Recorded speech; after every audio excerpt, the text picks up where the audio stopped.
Bonjour à tous, ce week-end, le 21, soleil, carré, exact, Pluton, 21 avril à 16h59. Bon, vous voyez le temps universel, je fais une petite manipulation.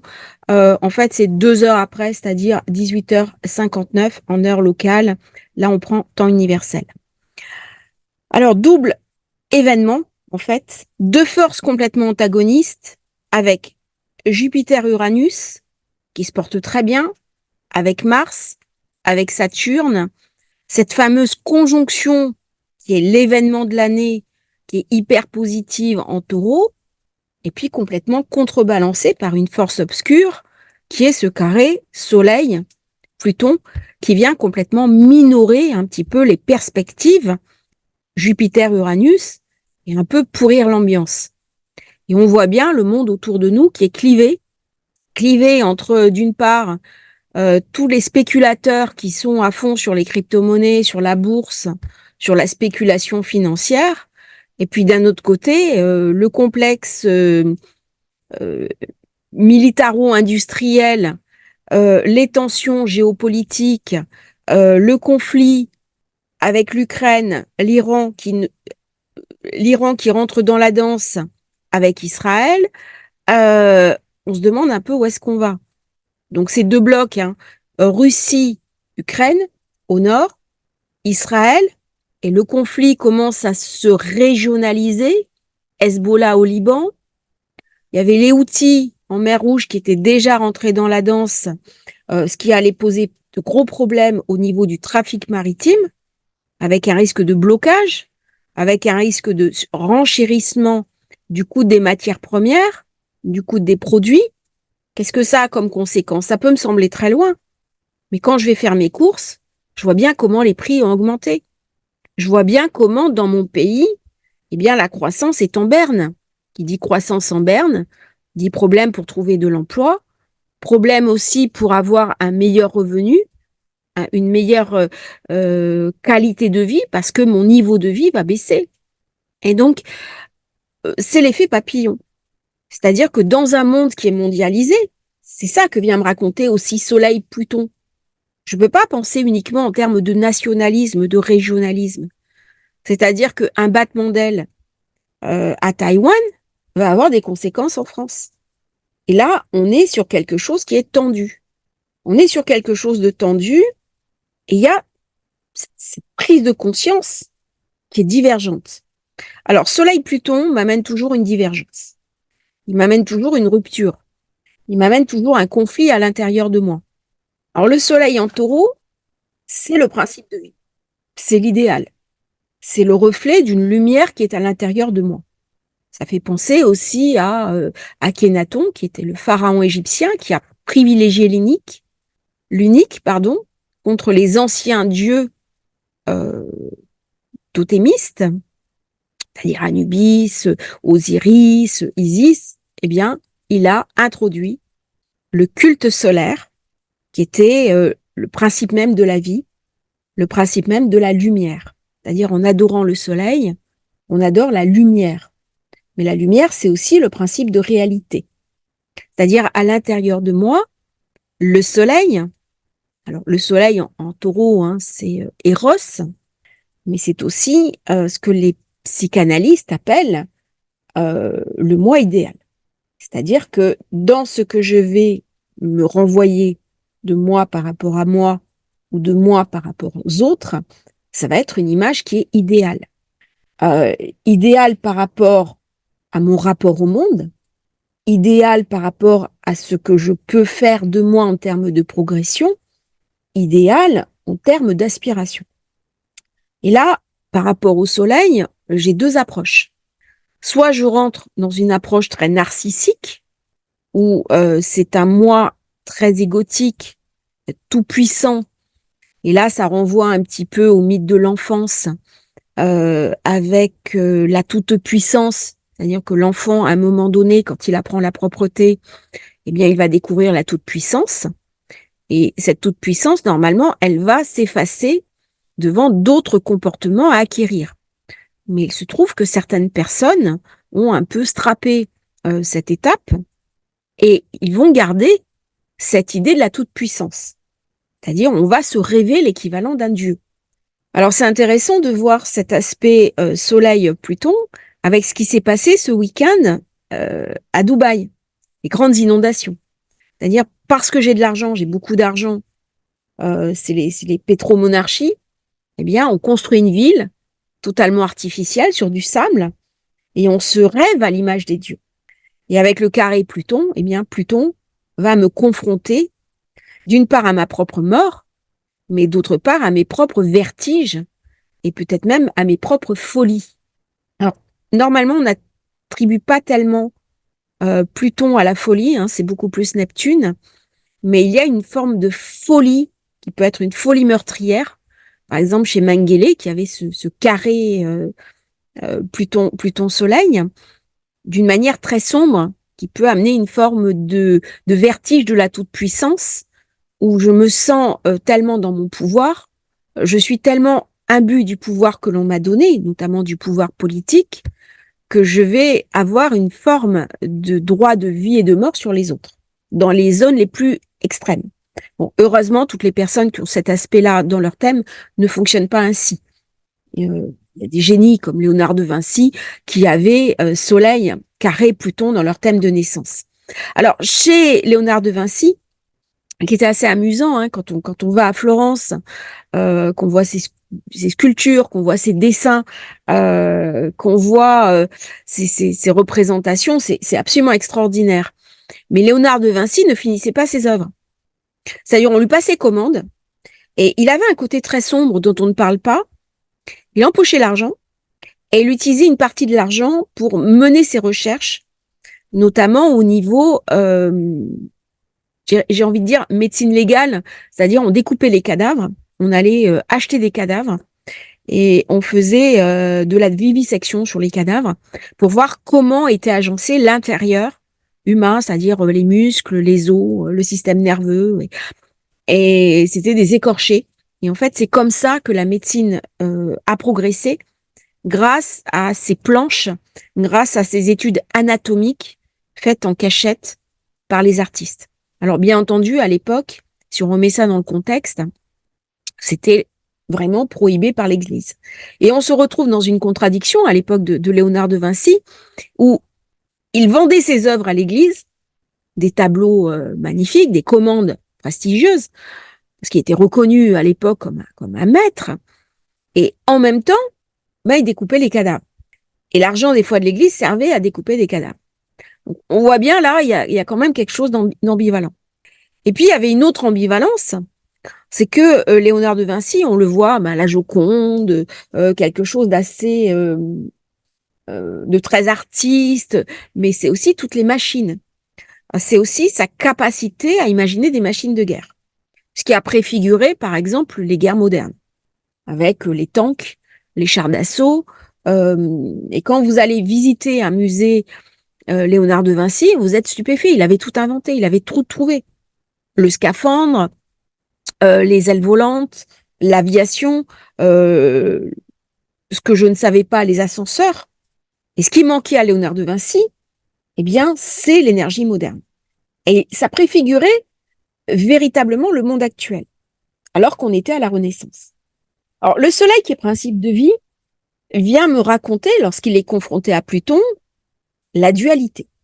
C'est-à-dire, il ne peut pas y avoir un monde, il ne peut pas y avoir une manifestation, quelle que soit cette manifestation, sans cette dualité.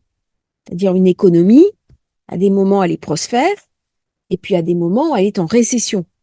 Dans ma vie, il y a des moments où les choses se passent bien, et des choses où ça se passe mal. Il y a une forme d'équilibre. Et nous vivons dans un monde de la dualité. Et c'est ça que Pluton carré Soleil vient me raconter. Cette dualité qu'on retrouve notamment au niveau financier. Donc Pluton, on l'appelle le riche. Alors soit il me dépouille, soit il m'amène de la fortune. Il m'amène de la réussite. Lorsque Pluton vient passer sur un amas, sur un stellium, on ne sait jamais ce qu'il va amener. Souvent, Pluton vient ruiner. Alors, il vient ruiner une réputation, il vient ruiner des espérances, il vient ruiner la santé. Si j'avais une entreprise prospère, tout s'effondre. Si au contraire, j'étais en difficulté, il peut m'amener la richesse. Il peut m'amener aussi des gros problèmes de santé. Et il vient me transformer. Alors, tous les astrologues disent Pluton, c'est le transformateur. Moi, j'ai envie de dire, c'est le rouleau compresseur. C'est-à-dire, comment je vais en ressortir une fois qu'il m'aura laminé. Alors, cette dualité, ce carré, parce qu'on n'est pas dans un trigone, on n'est même pas dans une opposition, génère beaucoup d'énergie. Si dans mon thème de naissance, j'ai la puissance de porter cette énergie, tout va bien. Mais si j'ai du mal à porter cette énergie, elle va jouer contre moi. Elle va créer des frottements à l'intérieur de moi et des frottements à l'extérieur de moi. C'est ce qui se passe en ce moment au niveau géopolitique. On se demande si le Moyen-Orient, qui est largement dominé par Pluton, ne va pas s'embraser. Ça vient poser aussi des questions fondamentales, comme les armes atomiques. Alors, Soleil, c'est amour, joie, et avec Pluton, c'est répulsion. Le Soleil, il vient parler de mon identité. Il est exalté en Bélier. Il vient me parler des valeurs auxquelles j'adhère. Donc, pour reprendre l'idée freudienne idéale du moi, je suis peut-être dans un fantasme héroïque. Peut-être que je me rêve selon un idéal et que cet idéal est complètement fantasmé. Il y a un fantasme de ce que j'aimerais être. Si on demande à un enfant ce qu'il veut faire plus tard, on voit bien à quel point l'enfant est dans son rêve. Mais lorsque l'adulte vient lui dire « tu ne peux pas faire ça », il brise le rêve. Et on peut se demander pourquoi est-ce qu'on ne peut pas faire ça. Alors des fois, certains rêves sont en effet complètement utopiques. L'enfant qui va dire « je rêve d'aller à l'autre bout de la galaxie et de faire le tour de l'univers », ça va être difficile. Mais il y a beaucoup d'enfants qui sont responsables dans leur métier. Et pourtant, les parents vont trouver des arguments pour leur démontrer le contre. Et dans l'aspect carré Soleil-Pluton, c'est tout ce à quoi j'ai dû renoncer. Mais à force d'être dans le renoncement, c'est-à-dire à force d'être passé à côté de celui ou de celle que j'aurais pu être, qu'est-ce qu'il me reste? Et Pluton vient me heurter à la réalité. Pluton, c'est le réalisme. Pluton, il évolue par choc. Et c'est des chocs qui sont violents. C'est des traumas, dans les cas les plus lourds. C'est le choix qui va me révéler.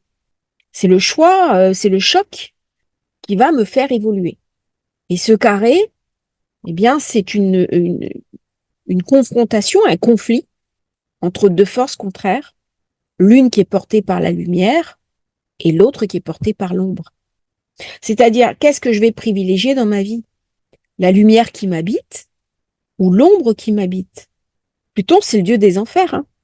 C'est le côté sombre de moi-même. Il vient me dire qu'une vie, au final, on sait très bien comment ça va finir. Et ça finira pour tous de la même manière. Il y a quelque chose de cynique dans l'histoire de l'humain.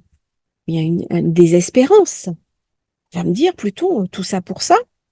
Et là, on est dans les vertiges du Scorpion. Là, la maison 4, puisqu'on est là, on est au moment du passage, la maison 4 vient me parler de la fin des choses. On vient me parler de mort. On vient même pas parler de mort et renaissance. La maison 4, c'est la fin des choses. Ça peut me parler en 4 de l'apocalypse, du fantasme absolu de la fin, c'est-à-dire que l'être humain rêve sa fin. Toutes les théories apocalyptiques, tous les exégèses apocalyptiques, toutes les pensées, les écrits eschatologiques tournent autour d'un mythe qui est que je ne peux pas concevoir ma propre fin, donc j'imagine la fin du monde.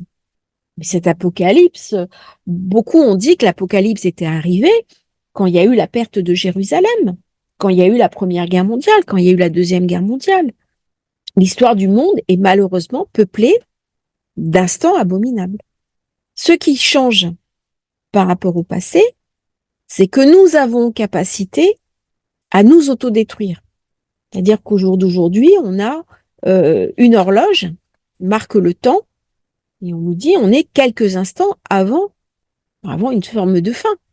Est-ce que c'est pour autant qu'on va aller vers cette fin? Pas du tout. Mais Pluton Soleil, il est là pour nous réveiller. Il est là pour nous ramener le sens. Là, il y a beaucoup de fébrilité sur cet aspect. Là, c'est sauvage, c'est brutal. Euh, et on voit bien ce qui se passe, par exemple, à Gaza. On voit bien cette sauvagerie. On voit bien la sauvagerie aussi dans les rues des villes, où il y a un ensauvagement de la population. Il y a quelque chose de très dur, notamment dans la jeunesse. Le soleil, ça vient parler aussi de la jeunesse. Là, Pluton, il vient me parler de la destruction du beau, du bon. On est dans les bas-fonds. On est dans les backdoors. Euh, à une époque, il y avait des écrits là-dessus, sur les backdoors à San Francisco, dans des ambiances très gay cuir, des choses très dures, cuir et chêne. C'est ça, c'est Soleil Pluton. Alors, ça ne veut pas dire que toutes les personnes qui ont ce genre d'aspect vont le vivre. C'est une des illustrations. Une autre illustration, c'est Tim Burton. Quand vous regardez les films de Tim Burton, vous avez cet univers très, très sombre, très alambiqué, euh, un brin cruel de Soleil Pluton. Je crois que c'est un des auteurs qui montre le mieux cet univers. Pluton, il est dans la négation. Il est celui qui dit non. D'ailleurs, quand Pluton a été découvert, on est dans l'inversion. Pluton, c'est le refus. Il est l'autre face, l'autre volet. Ce sont des personnes, par exemple, qui vont se définir par je ne veux pas. Je ne veux pas ci, je ne veux pas ça. Qu'est-ce que vous voulez? Ça m'arrive régulièrement des gens qui me disent je ne veux pas ceci, je veux un homme. Alors, j'en dis, par exemple, sur une relation affective, je ne veux pas ceci, je ne veux pas cela, je ne veux pas ceci, je ne veux pas cela. Qu'est-ce que vous voulez? Et j'ai beaucoup de mal à expliquer, à ne pas être dans ce ne pas. Ne pas, c'est Pluton. C'est le dieu des enfers. C'est aussi mon ombre. Parce que quand je suis dans le ne pas, mon inconscient ne peut pas le comprendre. Donc ça reste au plan mental, ça reste figé. Ça ne rentre pas en moi. Un autre auteur c'était Serge Gainsbourg, avec des chansons très érotiques, très sulfureuses. Ça peut être très sexuel, Soleil Pluton. Il y a quelque chose d'une sensualité brute. Alors, qui peut être violente, euh, consentie ou non consentie, subie ou que je vais faire subir aux autres. Mais il y a quelque chose d'un érotisme assez brut de décoffrage. Il y a aussi un interdit. Je pense que Gainsbourg, c'était quand il a chanté la Marseillaise, ça a fait scandale. C'était la première euh, version revisitée de la Marseillaise. Les parachutistes, ils sont devenus fous basus. Et vous avez bien sûr la chanson avec Brigitte Bardot, Je t'aime moi non plus. Et on va chanter l'amour. Un amour qui est physique. On parle plus d'amour romantique. Vous avez aussi Jean-Paul Belmondo, qui a toujours tenu des rôles de voyous au cinéma. Donc même quand c'est des artistes, il y a quelque chose d'extrême, comme Greta Garbo, la prototype de la vampe, de la dévoreuse. Vous avez aussi Victor Hugo. Victor Hugo en tant qu'homme de lettres, homme politique, homme préféré des Français. Un des auteurs, un des poètes les plus appréciés, les plus aimés. Lorsqu'il y a un artiste avec Soleil Pluton, son œuvre perdure dans le temps. Alors ça peut faire des hommes, comment dirais-je, des hommes haïs, comme Néron, comme Pétain, ou des saints, comme Padre Pio. Ça va me ramener un chaos. Alors même qu'il n'y a pas Uranus. C'est le chaos original. C'est-à-dire que tout ce qui est le bon, le beau, l'idéal, va se heurter à la corruption. Tous les idéaux vont être corrompus. Donc ça vient me parler d'une corruption qui gangrène la société. Ça vient me parler de déliquescence sociale, sociétale. Est-ce que je vais la regarder en face? Je peux tourner la tête, mais là, Soleil Pluton me dit ouvre les yeux. Ne tourne pas la tête. Regarde dans quel état est ton monde. C'est-à-dire que Soleil Pluton vient me parler aussi de toute puissance financière. Ok, je suis dans la réussite. Je suis dans le pouvoir que va donner l'argent. Et ceux qui n'en ont pas, qu'est-ce qu'ils deviennent? Crèvent de faim. Donc on a créé des sociétés à deux vitesses, mais en faisant ça, on a détruit l'idée de la démocratie. On est en train de détruire l'idée d'un pacte social. C'est-à-dire, à quoi va me servir ma réussite? Uniquement dans le côté matérialiste des choses? Mais au final, qu'est-ce qui me restera? Qu'est-ce que j'aurais laissé de moi? Pluton, il ne prend pas des gants, hein. Il va me donner de la réussite dans l'argent ou de la ruine. Quand on a, par exemple, une réussite éclatante, je pense aux États-Unis, certaines personnes qui vont sortir complètement de l'ombre, qui font fortune, et puis quelques années plus tard, ils perdent tout et ils se suicident. Là, on est sur des configurations Soleil-Pluton. Alors, ne vous inquiétez pas, si vous avez dans votre thème Soleil-Pluton, ne vous dites pas que vous allez mal finir. C'est pas ça. C'est pas ça. Ça, je parle d'une manière générale. Et je suis sûre que si vous avez cette configuration-là dans votre thème, c'est contrebalancé par d'autres aspects. C'est très rare qu'une planète comme Pluton ne reçoive qu'un seul aspect. Ah, par exemple, Pluton est contrebalancé par la Lune. La Lune qui est la démocratie. La Lune, qu'est-ce qu'elle vient me raconter? Mais regarde dans quel état sont les démocraties. Où il y a beaucoup, beaucoup de corruption à l'heure actuelle. Alors Pluton, c'est le transformateur. Mais quand on dit qu'il est transformateur, c'est un peu un doux euphémisme, hein, parce que c'est l'ombre. Hein. Il vient me parler aussi en période d'après-éclipse. Si je regarde le soleil qui est éclipsé, je perds la vue. Donc si je regarde l'ombre en face, elle m'aveugle, elle me détruit. Alors Pluton sous tension, c'est le côté sombre. Hein. Pluton peut avoir un côté lumineux, hein. Il peut avoir un côté initiatique. Mais avec un carré soleil, il me prive de la lumière. Donc il va ramener de la cruauté. Alors une cruauté, soit c'est moi qui suis cruel, soit c'est moi qui subis de la cruauté. Par contre, il va m'obliger à réorganiser des valeurs. C'est-à-dire que là, on va trier les poubelles. Enfin, les poubelles de l'histoire. C'est-à-dire que là, on est sur des choix. Quel choix on est? Le soleil, il va me parler de fascination. Il va me parler d'une idolâtrie où on peut devenir fou pour de l'argent. C'est le veau d'or, hein. C'est le veau d'or. En plus, on est en taureau. Là, on vient me parler du veau d'or. C'est le halving.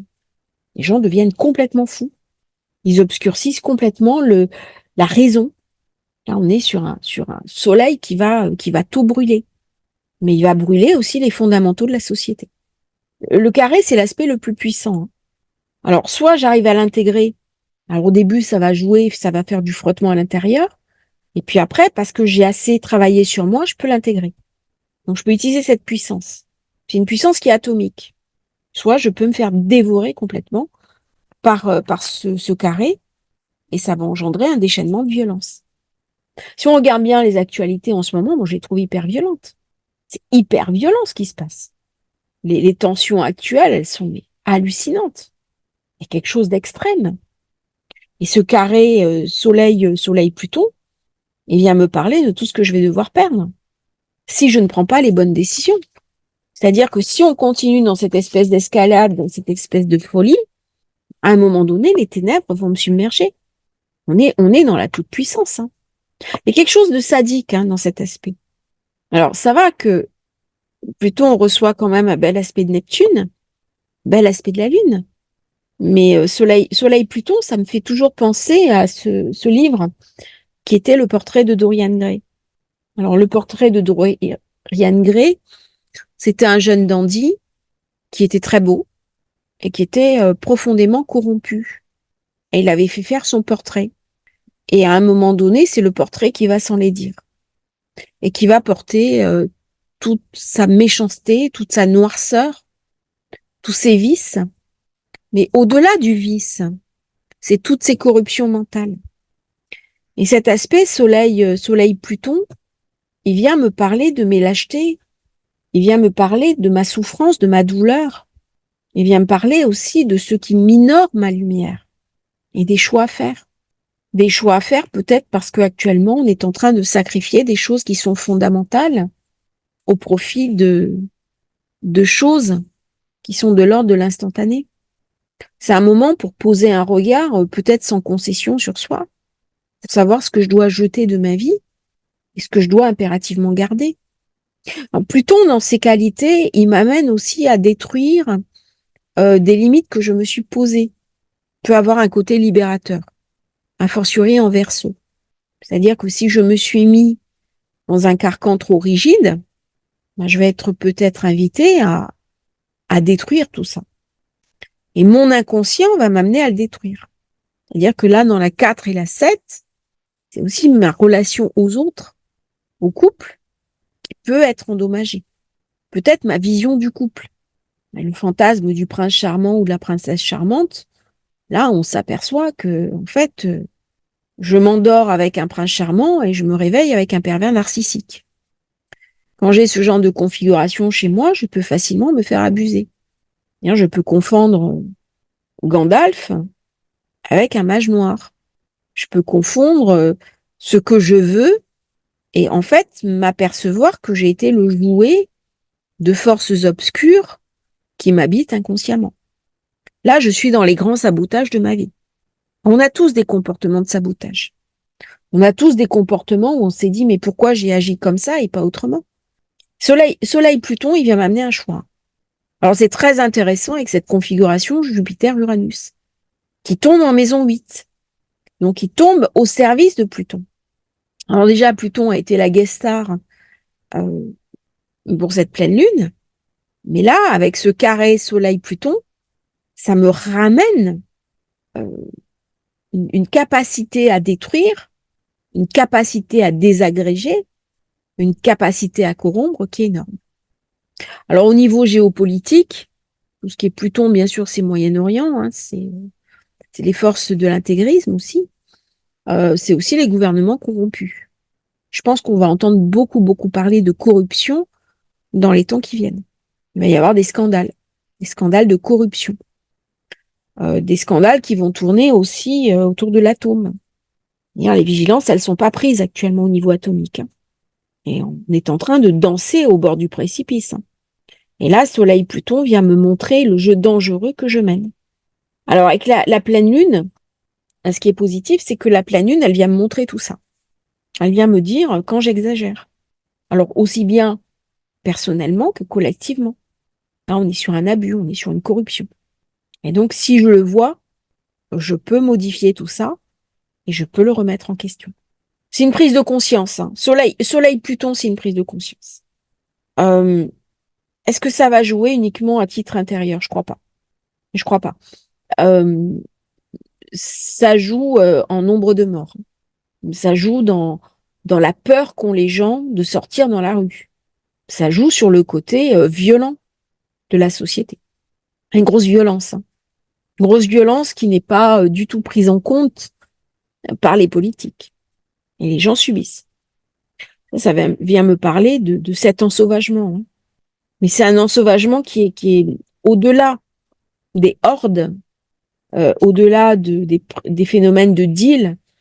Il y a quelque chose de profondément inhumain dans nos sociétés. Nos sociétés qui sont technologiques.